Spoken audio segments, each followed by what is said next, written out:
Workers stand in rows before a limestone monument in ancient Egypt, and carved into the stone above their heads is a list of the food that kept them alive while building one of the largest structures humans had ever attempted. Bread, beer, garlic, and onions listed by the thousands. The smell of raw onion juice would have clung to their hands, their breath, their clothes, day after grueling day.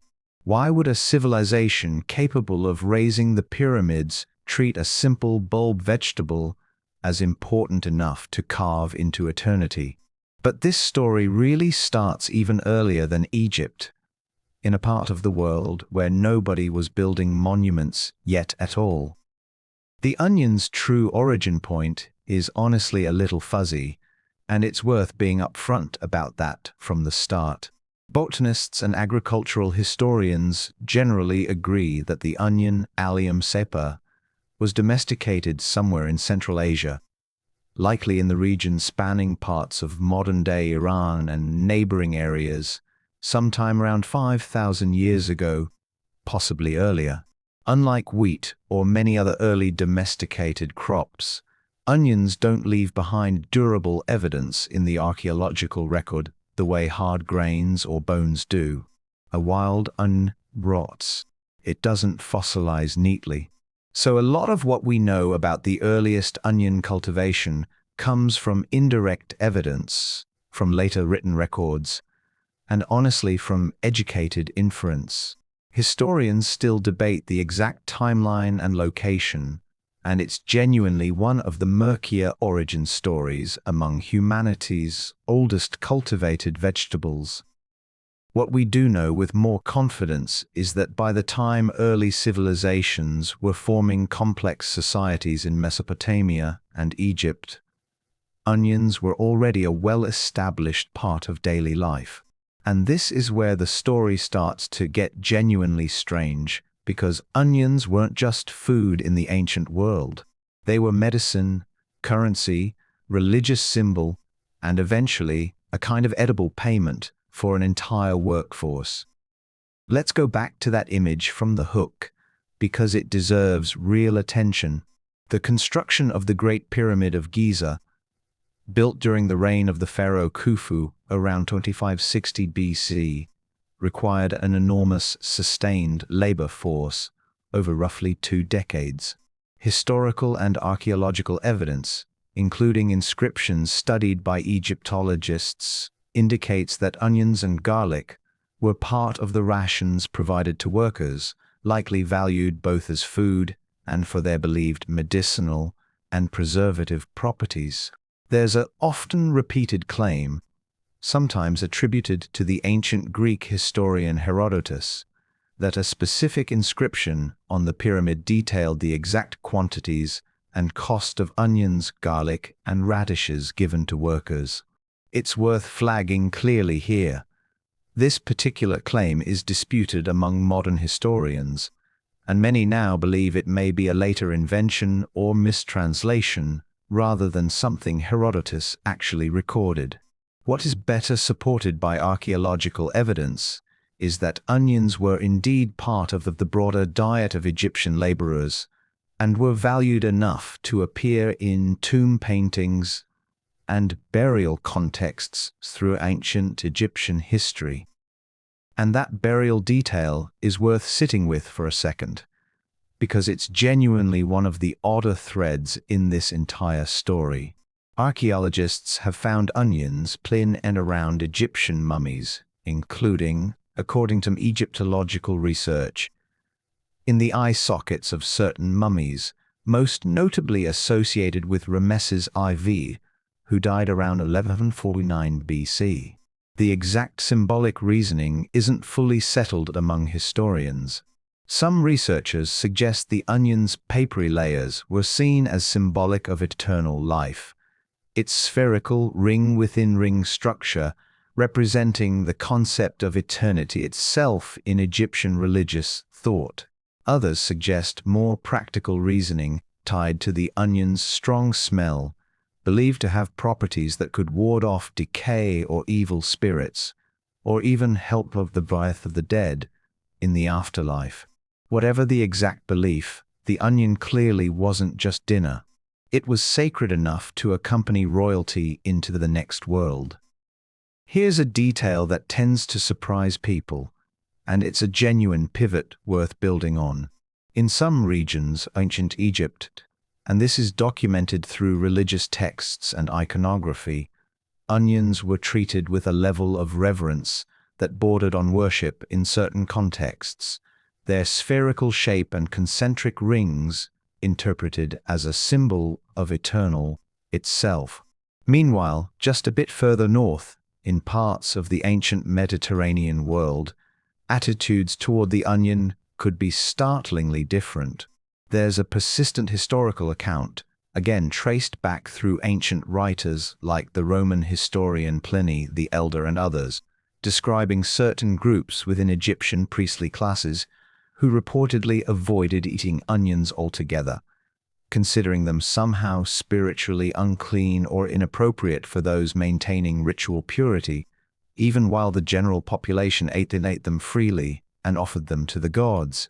Historians still debate the exact scope and accuracy of these accounts, since much of what survives comes through Greek and writers describing Egyptian customs secondhand, which introduces real potential for exaggeration or misunderstanding. But the contrast itself, an object simultaneously sacred enough for royal burial and considered unclean by certain religious specialists, tells you something important about how deeply embedded this humble vegetable had become in the culture's spiritual imagination.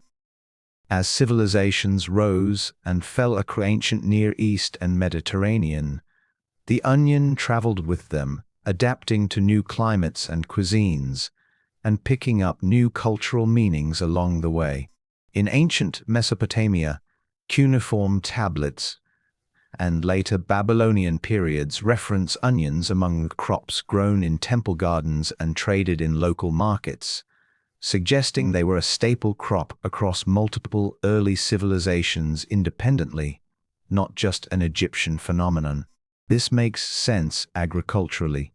Onions are relatively hardy, they store well compared to many other vegetables, and they thrive in a range of soil and climate conditions found throughout the ancient Near East.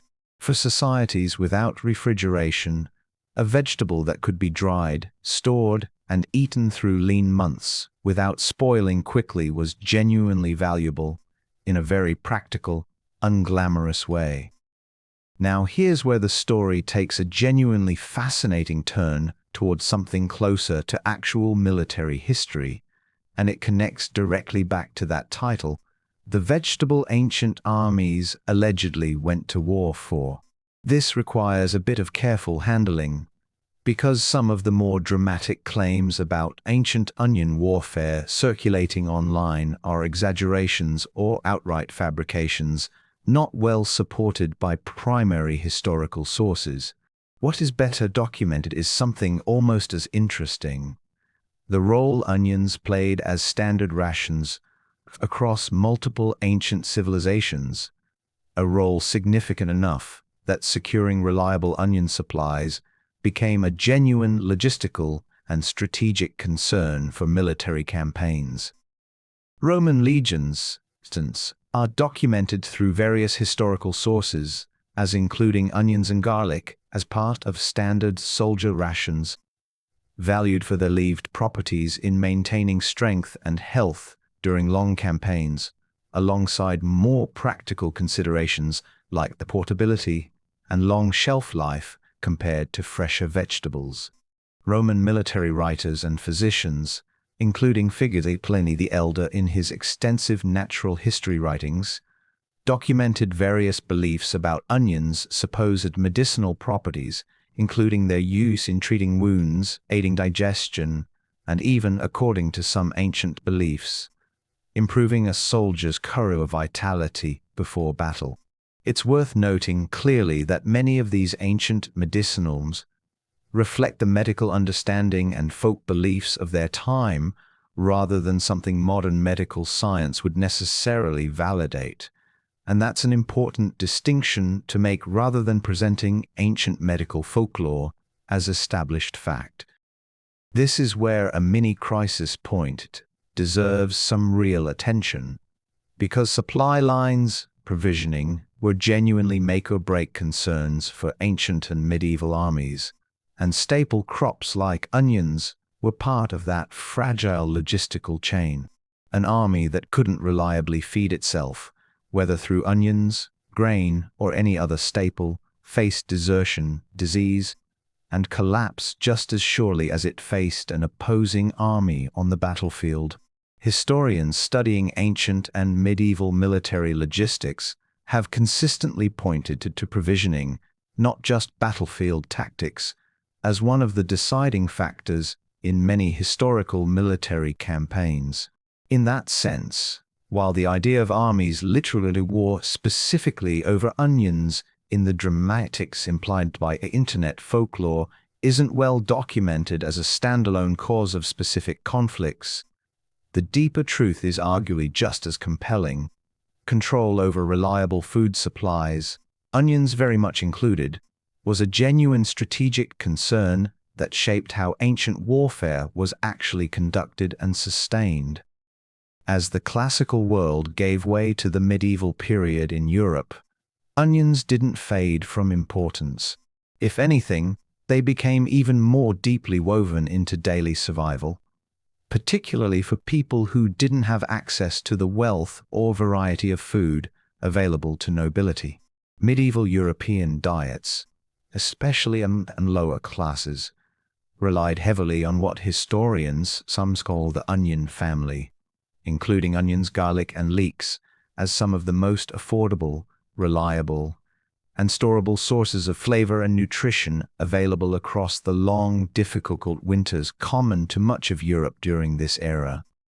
There's a human story worth pausing on here, because it's easy to gloss over medieval peasant life as an abstract historical backdrop rather than something lived by real individuals facing real hardship.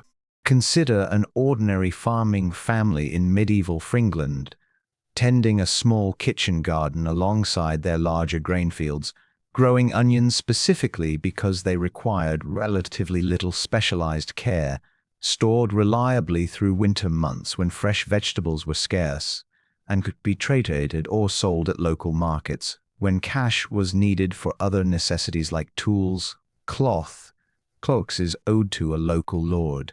For families operating with very little margin for error, a dependable, storable crop like the onion wasn't a luxury or a flavor preference. It was a genuine buffer against hunger during the harshest parts of the year. Medieval medicine also continued and expanded on ancient beliefs about the onion's supposed healing properties, sometimes in ways as almost superstitious to modern eyes, though it's worth remembering that medieval medical understanding overall operated on very different principles than modern science.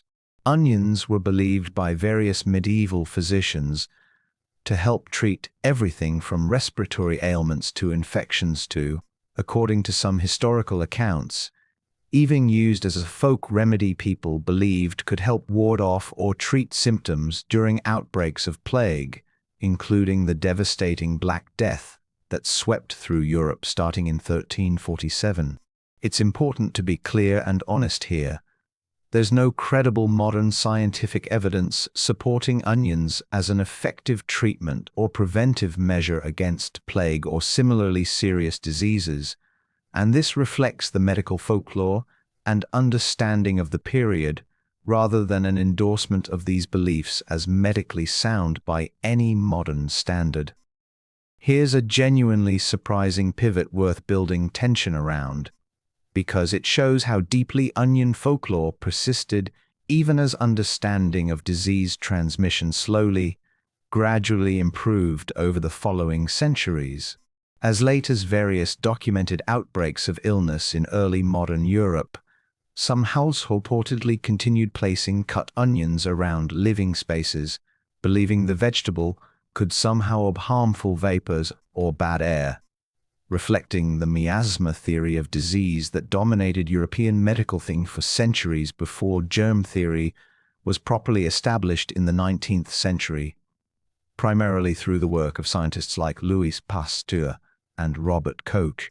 This isn't a story about onions actually working as medicine in the way people believed.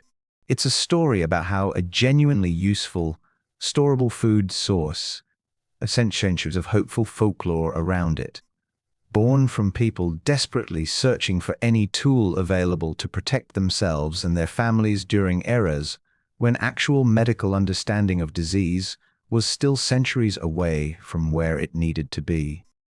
As European exploration and colonization expanded dramatically starting in the late 5th century, onions, like wheat and countless other crops, became part of that broader global exchange of plants, animals, and agricultural practices between the Old World and the Americas, a process historians often refer to collectively as the Columbian Exchange. Onions had actually already been present in parts of the Americas before European contact, with various native onion species being used by indigenous peoples across different regions in South America long before European arrival, though the specific cultivated onion varieties familiar to Europeans, Allium cepa, were introduced by European settlers and colonizers, spreading quickly due to the plant's adaptability to a wide range of climates and growing conditions. This is where the irony of the onion story becomes genuinely worth sitting with, and it's one of the few times this narrative leans directly on that device. A vegetable considered, for peasant kitchen gardens, cheap enough that it rarely appeared in the elaborate feast records nobility left behind, ended up becoming one of the most universally cultivated and consumed vegetables across nearly every culture it touched, embedding itself into the foundational cuisines of civilizations that had no historical contact with each other at all. French cuisine built entire foundational techniques around slowly caramelized onions. Indian cuisine developed onion-based masala bases central to countless traditional dishes. Latin American cooking developed its own distinct onion-forward flavor traditions, particularly following the introduction of European onion varieties, combined with indigenous culinary techniques and ingredients. Very few vegetables in human history achieved that level of near-universal culinary adoption across cultures with so little direct historical connection to one another. But it wasn't all steady, uncomplicated expansion. Onion cultivation, like any agricultural crop humans have depended on for millennia, faced its own share of setbacks, diseases, and economic disruptions throughout history that are worth acknowledging, honestly, rather than smoothing over into an uninterrupted success story. Various onion crop diseases, including fungal infections like onion downy mildew and various rot-causing pathogens, have periodically devastated onion harvests in different regions and eras throughout agricultural history, sometimes causing significant economic hardship for farming communities dependent on the crop as a primary source of income. Agricultural historians studying crop failures generally note that staple crops like onions, precisely because so many farming livelihoods depended on them, could translate agricultural setbacks into genuine economic crises for the communities and regions most reliant on them. Now, here's where we reach a genuine metatic and well-documented modern chapter in the onion's long history, one that offers a fascinating case study in how a relatively obscure agricultural commodity can suddenly become a flashpoint of real economic and even political consequence.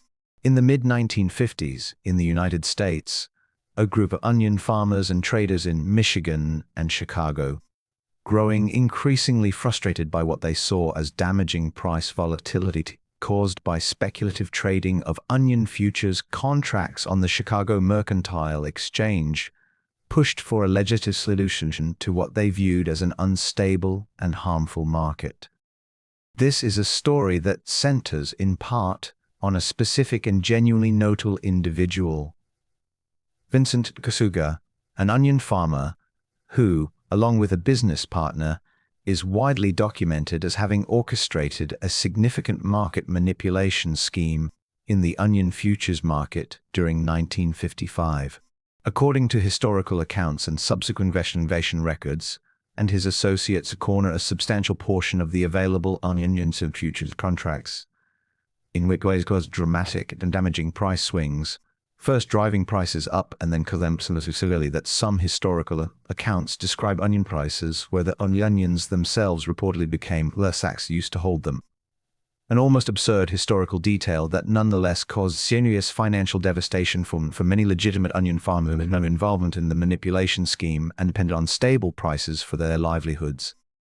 Here's the moment worth building real tension around, because the fallout from this scandal produced a genuinely unusual piece of legislation that remains, remarkably, in effect to this day. In response to the public outcry and documented intentional harm caused by the 1915 futures manipulation, the United States Congress passed the Onion Futures Act in 1958, a law that specifically banned the trading of futures on onions, a commodity singled out by name in federal legislation in a way that remains genuinely unique American agricultural products. This law was signed during the administration of President D. Eisenhower, and remarkably, despite periodic discussion and debate among agricultural economists and policymakers over the decades of whether the ban still serves its original purpose or creates unintended complications for onion price stability today, the Onion Futures Act has never been repealed and remains active federal law. It's worth sitting with that, because it's a genuinely strange but true historical fact. To this day, in modern American commodity markets, where traders can speculate on futures contracts for crops from corn to wheat to soybeans, onions remain specifically legally excluded from that entire system, a direct legislative of one manipulation scandal from the middle of the 20th century, a vegetable ancient Egyptians buried with pharaohs, one that medieval peasants depended on to survive harsh winters, ended up, centuries later, at the center of a genuine United States federal law bearing its name.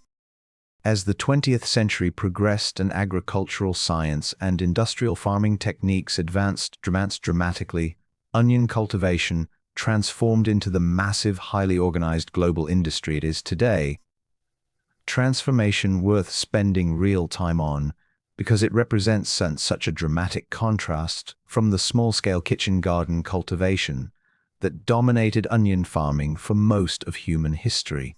Modern onion farming now involves sophisticated irrigation systems, mechanized planting and harvesting equipment, and carefully bred commercial varieties developed specifically for characteristics like storage longevity, disease resistance, and consistent size, shape suitable for commercial distribution and grocery store display. Today, according to agricultural production data tracked by organizations like the Agriculture Organization of the United Nations, China is by a significant margin the world's largest producer of onions, followed by India, with the United States and various other countries rounding out significant portions of global production. The onion has become one of the most widely cultivated vegetable crops on the entire planet, grown across an enormous range of climates and conditions, from small subsistence farms to massive industrial agricultural operations spanning thousands of acres. There's also a quieter, more difficult thread running through the onion's modern and industrial story that's worth acknowledging rather than glossing over for the sake of a tidy narrative. Modern industrial onion farming, like much of large-scale industrial agriculture, has faced legitimate scrutiny and criticism over the years regarding labor conditions for agricultural workers, particularly migrant farm labor in various onion-growing regions, along with ongoing concerns about pesticide use and its environmental and health impacts. These are genuine, documented concerns that agricultural labor advocates and researchers continue to study and raise, and it would be dishonest to present the modern industrial onion production as an unambiguous triumph of efficiency without acknowledging the real human and environmental costs that have accompanied that industrial scale-up, issues that remain actively debated and addressed through ongoing labor and agricultural policy discussions today. Here's a mini pivot worth sitting with as we approach the present day, because it reveals something genuinely surprising about the onion's continued relevance that has nothing to do with ancient history or agricultural economics at all.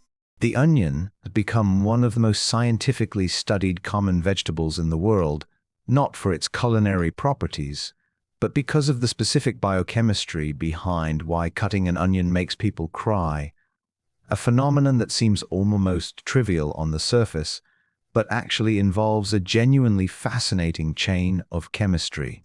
When an onion's cells are damaged, whether by a knife or otherwise, an enzyme within the onion converts naturally occurring sulfur compounds into a volatile substance called synpromethyl S-oxide, which then reaches the eyes and reacts with moisture there, forming a mild sulfuric compound that irritates the eye's nerve endings and triggers the classic tearing reflex.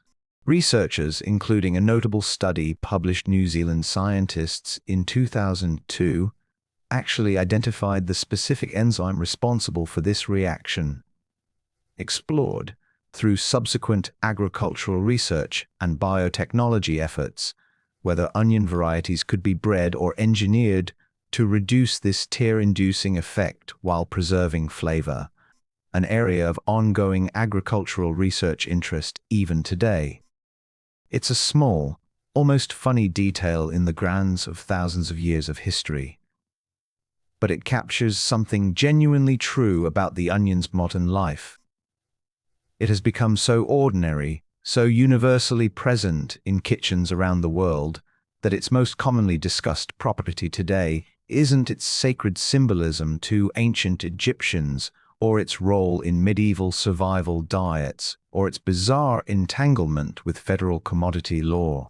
It's simply the mildly annoying fact that chopping one makes you cry, a piece of everyday kitchen trivia most people know without any idea of the millennia of history sitting underneath it.